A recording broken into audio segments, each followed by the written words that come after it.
राधे कृष्ण आप सभी को। वैशाख मास महात्म्य अध्याय 25।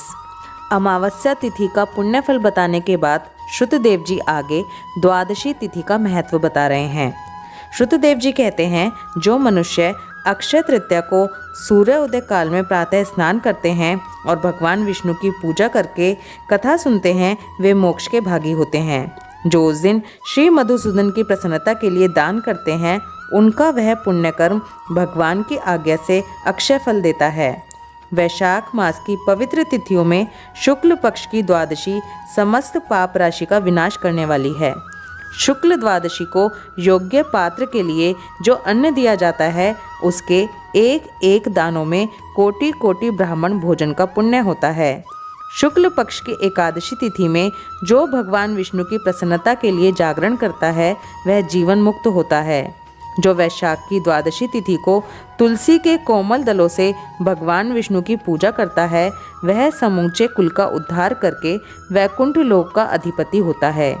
जो मनुष्य त्रयोदशी तिथि को दूध, दही, शक्कर, घी और शुद्ध मधु इन 5 द्रव्यों से भगवान विष्णु की प्रसन्नता के लिए उनकी पूजा करता है, तथा जो पंचामृत से भक्ति पूर्वक श्री हरि को स्नान कराता है, वह संपूर्ण कुल का उद्धार करके भगवान विष्णु के लोक में प्रतिष्ठित होता है। जो सायंकाल में भगवान विष्णु की प्रसन्नता के लिए शरबत देता है, वह अपने पुराने पाप को शीघ्र ही त्याग देता है। वैशाख शुक्ला द्वादशी में मनुष्य जो कुछ पुण्य करता है, वह अक्षय फल को देने वाला होता है। जो फल गंगा पर ग्रहण के समय सहस्त्र गोदान करने से मिलता है, वही वैशाख मास में द्वादशी के दिन योग्य ब्राह्मण को अर्पण करने से होता है। गंगा में दुर्भिक्ष के समय प्रतिदिन करोड़ों मनुष्यों को भोजन कराने से जो फल मिलता है, वही द्वादशी के दिन एक ब्राह्मण को भोजन देने से मिलता है। जो शुक्ल पक्ष की द्वादशी के दिन एक चुटकी अन्न भी सुपात्र ब्राह्मण को देता है, उसे कोटि ब्राह्मण भोजन का फल मिलता है। जो मधु सहित तिल के पात्र का दान द्वादशी के दिन करता है, वह संपूर्ण बंधनों से छूट विष्णु लोक को चला जाता है। शुक्ल पक्ष की एकादशी के दिन जो रात्रि में जागरण करता है, वह जीते जी मुक्ति को पाता है और उससे सब देवता प्रसन्न रहते हैं। इस विषय में एक प्राचीन इतिहास सुनाता हूँ। प्राचीन काल में कश्मीर देश में देवव्रत नामक एक ब्राह्मण थे। उनके सुंदर रूप वाली एक कन्या थी, जो मालिनी के नाम से प्रसिद्ध थी। ब्राह्मण ने उस कन्या का विवाह सत्यशील नामक बुद्धिमान द्विज के साथ करा दिया। मालिनी कुमार्ग पर चलने वाली पुंश्चली होकर स्वच्छंदता पूर्वक इधर उधर रहने लगी। वह केवल आभूषण धारण करने के लिए पति का जीवन चाहती थी। उसकी हितैषिणी नहीं थी। उसके घर में काम काज करने बहाने उपापति रहा करते थे। सभी जाति के मनुष्य जार के रूप में उसके यहाँ ठहरते थे। वह कभी पति की आज्ञा का पालन करने में तत्पर नहीं हुई। इसी दोष से उसके सब अंगों में कीड़े पड़ गए, जो काल, अंतक और यम की भांति उसकी हड्डियों को भी छेदे डालते थे। उन कीड़ों से उसकी नाक, जिह्वा और कानों का उच्छेद हो गया। स्तन तथा उंगलियां गल गई। उसमें पंगुता भी आ गई। इन सब क्लेशों से मृत्यु को प्राप्त होकर वह नरक की यातनाएं भोगने लगी। 1,50,000 वर्षों तक वह तांबे के भांड में रखकर जलाई गई। 100 बार उसे कुत्ते की योनि में जन्म लेना पड़ा। इसके बाद सोविर देश में पद्मबंधु नामक ब्राह्मण के घर में वो अनेक दुखों से घिरी हुई एक कुतिया हुई। उस समय भी उसके कान, नाक, पूंछ और पैर कटे हुए थे। उसके सिर में कीड़े पड़ गए थे और योनि में भी कीड़े भरे रहते थे। हे राजन, इस प्रकार 30 वर्ष बीत गए। एक दिन वैशाख के शुक्ल पक्ष की द्वादशी तिथि को पद्मबंधु का पुत्र नदी में स्नान करके पवित्र होकर भीगे वस्त्रों से घर आया। उसने तुलसी की वेदी के पास जाकर अपने पैर धोए। दैवयोग से वह कुतिया वेदी के नीचे सोई हुई थी। सूर्य उदय से पहले का समय था।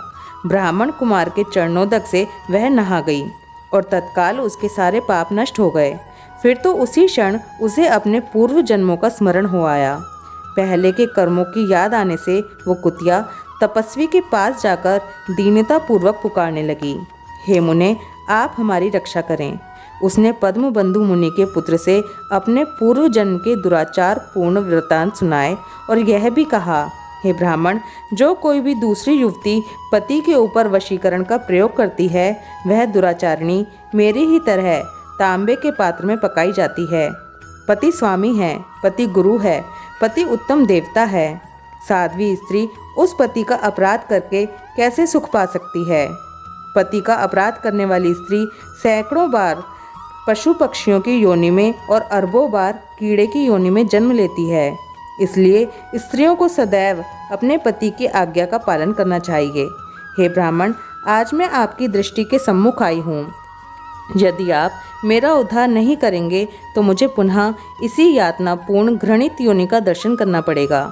अतः हे विप्रवर, मुझ पापचारिणी को वैशाख शुक्ल पक्ष में अपना पुण्य प्रदान करके उबार लीजिए।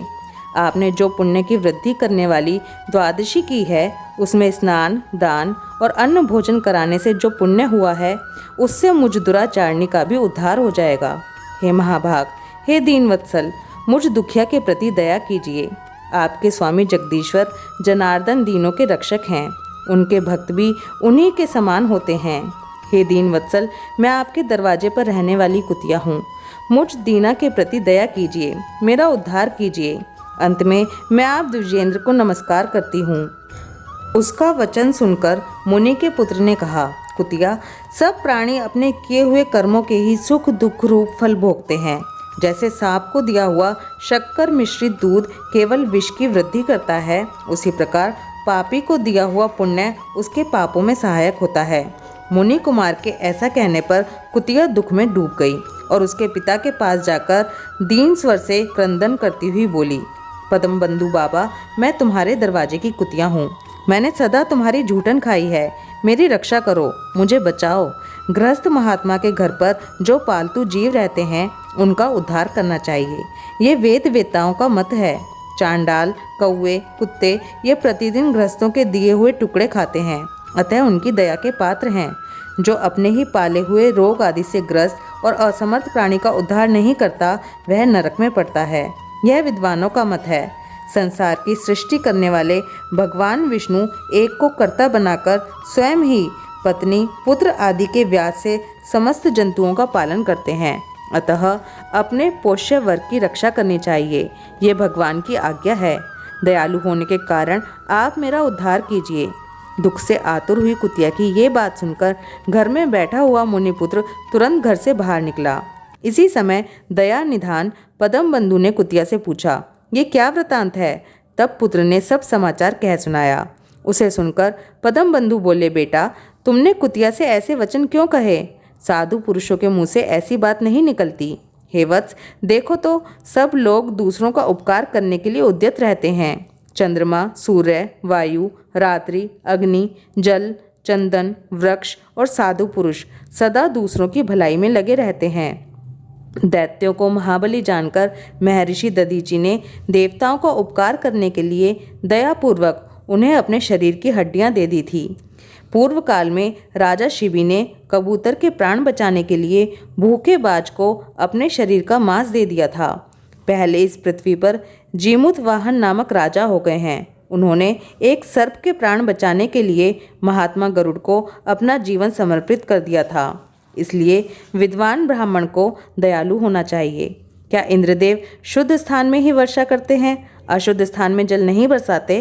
क्या चंद्रमा चांडालों के घर में प्रकाश नहीं करते?